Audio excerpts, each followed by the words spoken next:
Hello guys, welcome back to my YouTube channel concept of classes. Guys, आज हम बात करेंगे एक छोटा सा महत्वपूर्ण टॉपिक, लेकिन बहुत ही महत्वपूर्ण टॉपिक पे बात करेंगे। इलेक्ट्रॉनिक विन्यास कैसे ज्ञात करते हैं, है ना।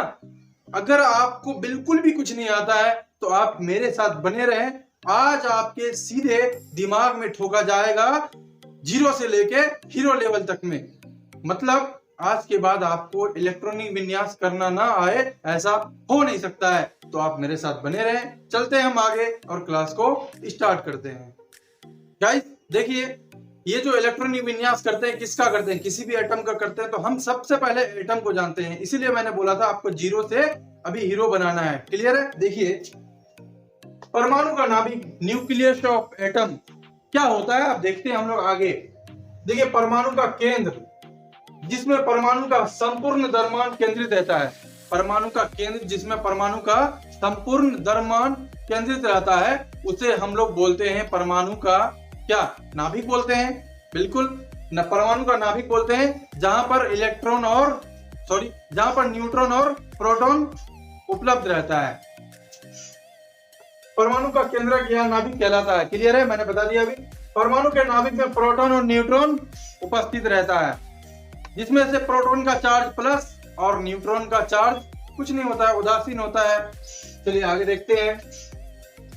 जिस स्थान में प्रोटॉन और न्यूट्रॉन उपस्थित रहे उसे नाभिक कहते हैं। क्या कहते हैं बच्चों, जिस स्थान पे प्रोटॉन और इलेक्ट्रॉन उपस्थित रहे उसे हम नाभिक कहते हैं। टेंशन नहीं लेने का, आपको नाभिक वगैरह सब दिखाया जाएगा, कैसे इलेक्ट्रॉन चक्कर मारता है। क्लियर है। चलिए आगे देखते हैं। किसी भी परमाणु के नाभिक में एक आकर्षण बल कार्य करता है। किसी भी परमाणु के नाभिक में एक आकर्षण बल कार्य करता है, जिसे नाभिकीय बल कहते हैं। जिसे नाभिकीय बल कहते हैं। इसी बल के कारण परमाणु का नाभिक में अस्थायित्व होता है। इसी बल के कारण परमाणु के नाभिक में अस्थायित्व होता है। अस्थायित्व का मतलब क्या हुआ, इसी बल के कारण परमाणु के नाभिक में न्यूट्रॉन और प्रोटॉन उपस्थित है। अस्थायित्व है मतलब उसका स्थान एक फिक्स है। मतलब न्यूट्रॉन और प्रोटॉन के लिए वहां पे एक बल के तहत उनको चकरा रखता है। मतलब आपका यही जगह है, यही फिक्स है, आप इनके बाहर नहीं जा सकते हैं। ठीक है, किस कारण, नाभिक के बल के कारण। ठीक है, अब देखते हैं आगे। नाभिक में होने वाले अभिक्रिया को नाभिकीय अभिक्रिया कहते हैं। नाभिक में होने वाले अभिक्रिया को क्या कहते हैं बच्चों, नाभिक में होने वाले अभिक्रिया को नाभिकीय अभिक्रिया कहते हैं। अब देखते हैं आगे क्या होता है। यह दो प्रकार का होता है। कौन दो प्रकार का था, नाभिकीय अभिक्रिया दो प्रकार का होता है। पहला नाभिकीय विखंडन, दूसरा नाभिकीय संलयन। क्लियर है। देखिए, नाभिकीय विखंडन किसे कहते हैं आपको बता दिए।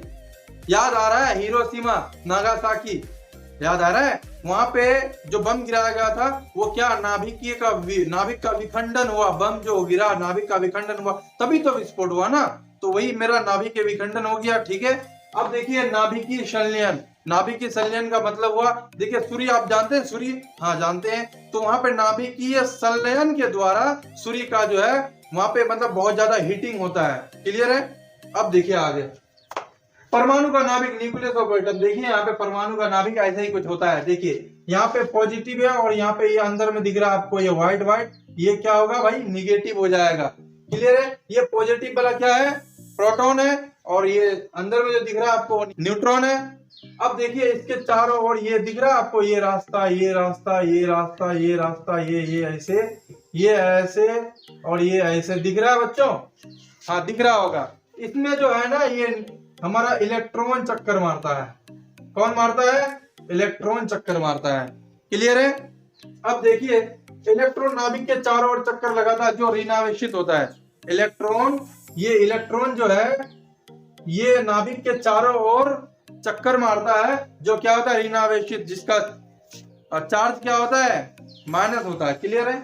देखते हैं आगे। हाइड्रोजन के समस्थानिक प्रोटियम के नाभिक में कोई इलेक्ट्रॉन नहीं होता है। ये बात आखिर मैंने क्यों बोला, देखिए ये बात मैंने इसलिए बोला कि किसी भी परमाणु के न्यूक्लियस में, नाभिक में इलेक्ट्रॉन मतलब प्रोटॉन और न्यूट्रॉन पाया जाता है। क्लियर है, हाँ पाया जाता है। अच्छा, आपको यह भी बताया गया होगा कि किसी भी नाभिक में इलेक्ट्रॉन, न्यूट्रॉन और प्रोटॉन की संख्या क्या होता है, बराबर होता है।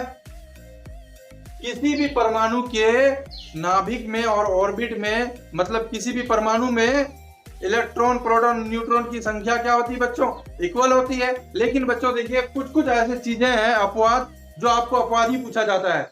कुछ कुछ चीजें ऐसे हैं जिनके नाभिक में न्यूट्रॉन होता ही नहीं है। अच्छा, ऐसा बात है क्या? हाँ, ऐसी ही बात है, देख लो। देखिए हाइड्रोजन के एक समस्थानिक प्रोटियम है। क्या है? प्रोटियम के नाभिक में कोई भी न्यूट्रॉन नहीं पाया जाता है।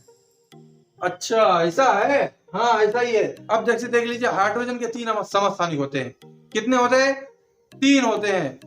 हाइड्रोजन के 3 समस्थानिक होते हैं, प्रोटियम और ड्यूटेरियम और ट्राइटियम।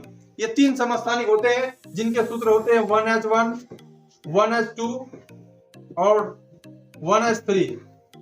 1s3 होता है, इनका सूत्र होता है। देखिए बच्चों, इसमें जो न्यूट्रॉन की संख्या है ना, ये वाले में 0 होता है, और इसमें जो न्यूट्रॉन की संख्या 1 होती है, इसमें न्यूट्रॉन की संख्या 2 होती है। क्या न्यूट्रॉन की संख्या बराबर है सब में? नहीं है। तो अच्छा सर, समस्थानिक किसे कहते हैं? समस्थानिक ऐसा एलिमेंट जिसका एटॉमिक नंबर सेम हो लेकिन एटॉमिक मास भिन्न भिन्न हो, उसे हम लोग समस्थानिक कहते हैं। क्लियर है? अब देखते हैं आगे। टेंशन नहीं लेने का, अभी इसको हम दिखाएंगे चक्कर कैसे मारता है। क्लियर है? देखिए बच्चों, कक्षा या फिर ऑर्बिट क्या होता है? परमाणु के नाभिक के चारों ओर इलेक्ट्रॉन विभिन्न वृत्त पथों पर चक्कर लगाता है। क्या बोला? कक्षा परमाणु के नाभिक के चारों ओर। नाभिक किसे कहते हैं आपको मालूम हो गया? ऐसा जगह जहां पर न्यूट्रॉन और प्रोटॉन रहता है उसे परमाणु का नाभिक कहते हैं। और वहां पे क्यों रहता है? वो नाभिकीय बल के कारण वो वहां पे रहता है। क्लियर है? देखिए जैसे कि नाभिक क्या है, ये है, ये नाभिक है। आपको यहाँ दिख रहा है कुछ कुछ न्यूट्रॉन और प्रोटॉन है। यहाँ पे न्यूट्रॉन का चार्ज कुछ नहीं, प्रोटॉन का चार्ज प्लस होता है। क्लियर है?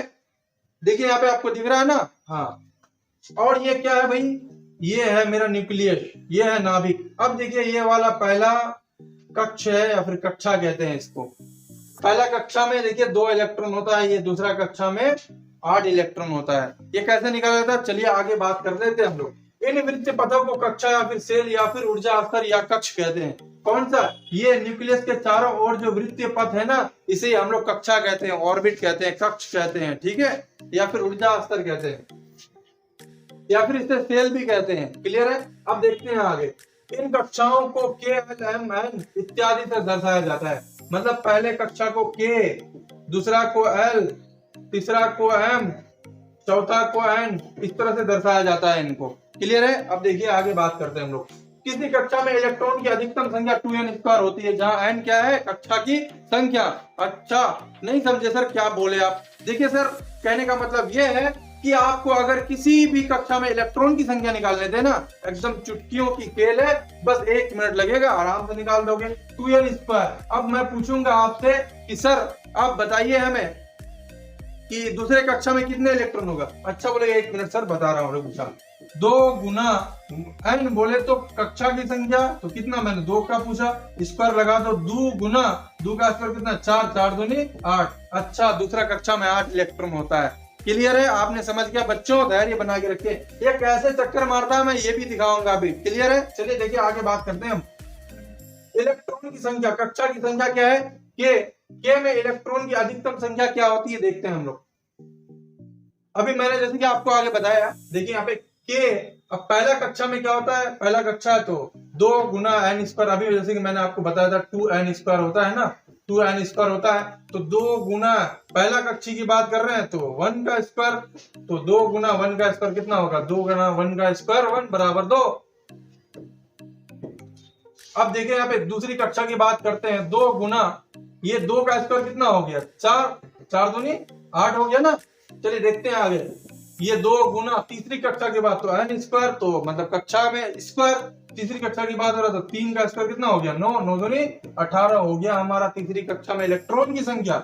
अब चौथे कक्षा में पूछेगा तो 4 गुना n², n का सॉरी यहाँ पे स्क्वायर होगा बच्चों, तो 4 का स्क्वायर कितना हो गया? 16, 16 दूना 32। चौथे कक्षा में इलेक्ट्रॉन की संख्या 32 हो गया। क्लियर है? चलिए देखिए आगे बात करते हैं हम लोग। देखिए बच्चों, उप कक्षा क्या होता है? जो हमें बचपन में नहीं सिखाया जाता है। अभी आप ध्यान से सीखें, ठीक है। चलिए देखते हैं आगे क्या है। कक्षा छोटे छोटे भागों में बटा होता है, इन भागों को उपकक्षा कहते हैं। अच्छा, मतलब कक्षा से ही उपकक्षा है क्या? हाँ, कक्षा में ही उपकक्षा, मतलब कक्षा छोटे छोटे टुकड़ों में बटा हुआ है, उसे ही हम लोग क्या कहते हैं? उपकक्षा कहते हैं। अब देखते हैं आगे, इसे SPDF से प्रदर्शित किया जाता है। कक्षा को किससे प्रदर्शित किया गया था बच्चों? KLMN, और इसको SPDF। अच्छा, SPDF याद नहीं रहेगा, PDF आता है। हाँ, PDF आता है, सर से PDF मांग लो, सर मतलब S और PDF SPDF। क्लियर है? चलिए देखते हैं आगे। देखिए बच्चों, नोट, S में जो है अधिकतम जो इलेक्ट्रॉन की संख्या होगा वो 2 होगा। कितना होगा? S में अधिकतम इलेक्ट्रॉन की संख्या कितना होगा बच्चों? 2 होगा। और P में अधिकतम इलेक्ट्रॉन की संख्या 6 होगा। P में अधिकतम इलेक्ट्रॉन की संख्या कितना होगा? 6। D में अधिकतम इलेक्ट्रॉन की संख्या 10 होगा। D में अधिकतम इलेक्ट्रॉन की संख्या कितना होगा? 10। F में अधिकतम इलेक्ट्रॉन की संख्या 14 होगा। क्लियर है? आपने समझ गया है। अब देखिए यहाँ पे कक्षा की संख्या, के कक्षा में एक उपकक्षा होता है। के कक्षा में एक उपकक्षा होता है। अब देखिए वो उपकक्षा कौन है? S होता है। क्या होता है बच्चों? S होता है। अब देखिए आगे हम आपको दिखाते हैं। इलेक्ट्रॉन की संख्या कितना हो गया? 2। S में अधिकतम कितना लिया जाता? 2। और K भी अधिकतम कितना लेता है? 2। तो K कक्षा में उपकक्षा कितना है? 1, और वो उपकक्षा कौन है बच्चों? S है। क्लियर है? अब देखिए यहाँ पे इलेक्ट्रॉन की संख्या S कितना लेता है? 2। K कितना लेता है? 2। क्लियर है? इक्वल हो गया। अब देखिए L कक्षा में 2 उपकक्षा होता है। L कक्षा में 2 उपकक्षा होता है। वो कौन कौन? S और P होता है। S कितना लेता है अधिकतम? तो 2 इलेक्ट्रॉन लेता है। और P कितना लेता है अधिकतम? तो 6 इलेक्ट्रॉन लेता है। 6 और 2 कितना हो गया? 8 हो गया ना। देखिए आपका L 8 लेता है कि नहीं लेता है? क्लियर है? आप समझ रहे हैं। M कक्षा में 3 उपकक्षा होता है। M कक्षा में 3 उपकक्षा होता है। वो कौन कौन? S, P और ये D। देखिए बच्चों, S अधिकतम कितना इलेक्ट्रॉन लेता है? 2। P कितना लेता है? 6। और D कितना लेता है? 10। तीनों मिला के जोड़ो तो आपको 18 फुट जाएगा। क्या M 18 इलेक्ट्रॉन नहीं लेता है? क्या तीसरा कक्षा 18 इलेक्ट्रॉन नहीं लेता है? बिल्कुल लेता है। अभी मैंने आपको बताया। देखिए M जो है तीसरा कक्षा कितना इलेक्ट्रॉन लिया है? 18 लिया है। चलिए आगे देखते हैं हम लोग। N कक्षा में 4 उपकक्षा होता है। N कक्षा में 4 उपकक्षा होता है। अब देखिए यहाँ जैसे S, P, D और ये रहा F। देखिए S अधिकतम कितना इलेक्ट्रॉन? तो 2। P कितना? तो 6। D कितना? तो 10। F कितना लेता है? 14। जब सबको आप ऐड करोगे तो हो जाएगा 32। क्या चौथा कक्षा में 32 इलेक्ट्रॉन नहीं लेता है? हाँ, बिल्कुल लेता है। अच्छा, मतलब आज आप समझे कि कक्षा ही है वो जो छोटे छोटे टुकड़ों में बटा हुआ है, उसे हम उपकक्षा कहते हैं। समझ गए? कौन कितना लेता है आप देख लीजिए, और किस कक्षा में कितना उपकक्षा पाया जाता है और कौन कौन पाया जाता है आपके सामने है।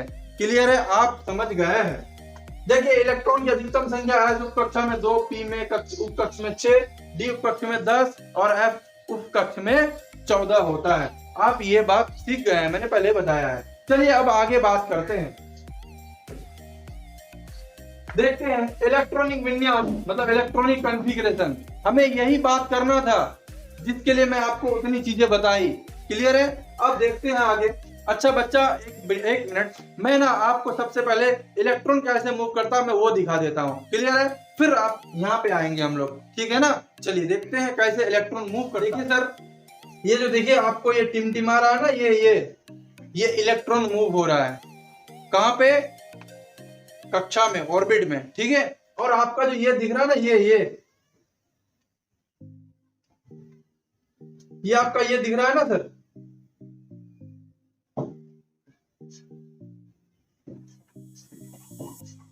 आपका ये दिख रहा है ना, ये क्या है? नाभिक है। क्या है ये? नाभिक है, न्यूक्लियस है। और बाकी ये जो न्यूक्लियस के चारों ओर दिख रहा है माइनस चार्ज में, वो क्या है? इलेक्ट्रॉन है जो चक्कर मार रहा है। और यहाँ देखिए रेड रेड दिख रहा है आपको, ये पॉजिटिव, ये प्रोटॉन है। और यहाँ जो अंदर में दिख रहा है ये वाला, ये न्यूट्रॉन है जिसका चार्ज कुछ नहीं होता है। क्लियर है? अब देखिए आगे, देखिए ये मर रहा है। अब देखिए आपको मैं इसका और क्लियर दिखा रहा हूं कि वो कैसे होता है। ठीक है, चलिए फिर हम उसको देखते हैं।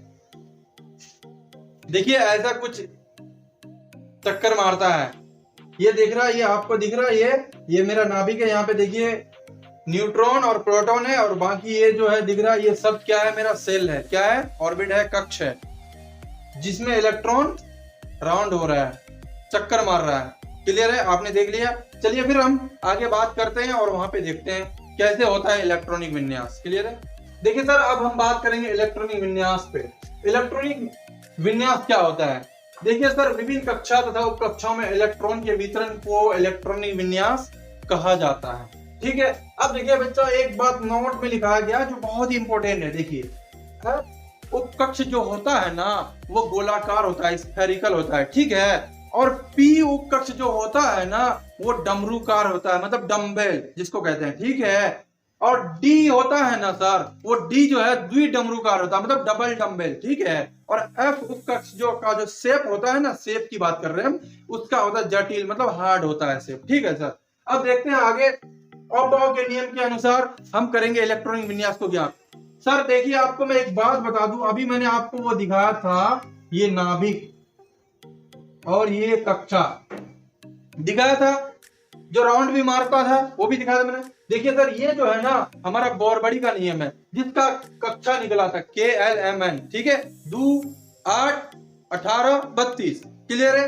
अब देखिए इसी के अंदर जो हमारा उपकक्षा खोजा गया, वो अब ऑप्टाउ का साहब का था। किसका था? ऑप्टाउ साहब का।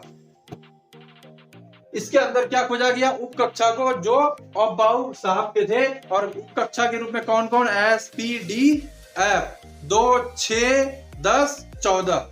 ठीक है, अब देखिए इसके अनुसार हम करेंगे इलेक्ट्रॉनिक विन्यास को ज्ञात। देखते हैं सर ये क्या होता है। देखिए सर, आपको यहाँ तो मेरा पहले से मैं ला के रखा हूँ, लेकिन आपको मैं आज सिखाऊंगा कैसे कहीं भी कर लेना है, तुरंत 1 मिनट में निकाल लेना है इलेक्ट्रॉनिक विन्यास को।